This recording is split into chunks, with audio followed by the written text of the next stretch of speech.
Hindi lokohang dog show kundi pagandahan at pabonggahan ng mga fur baby at kanilang human ang rumampa sa isang fashion show na inspired ng mga piyesta sa Pilipinas.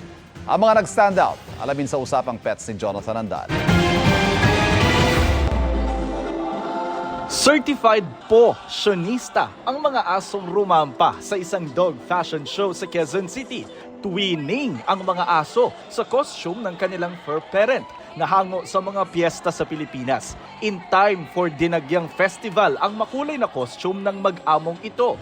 Meron ding Nagmaskara Festival. With matching dragon boat na props naman ang mag-among ito para sa Dragon Boat Festival. Best in Creative Attire ang chihuahuang si Sky na ang Pahiyas Festival-inspired na costume gawa sa recycled materials. Si Coco Chanel na chihuahua rin, Best Dressed Female Pooch at Fashionista Pooch. Gawa po yung damit ni Coco Chanel sa recycled na jeans. Pero di lang sustainable fashion ang kanilang advocacy. Gusto po namin i-promote na hindi po kumakain ng mga Pilipino ng aso. Tayo po ay mapagmahal sa ating mga pets.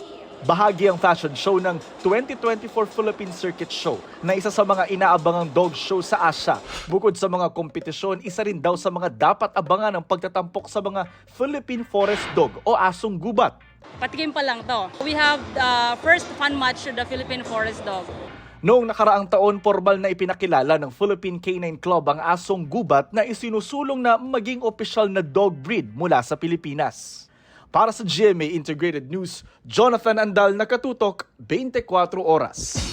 Mga kapuso, patuloy na tumutok sa mga balita. Mag-subscribe sa GMA Integrated News sa YouTube. Sa mga kapuso abroad, samahan niyo kami sa GMA Pinoy TV at www.gmanews.tv.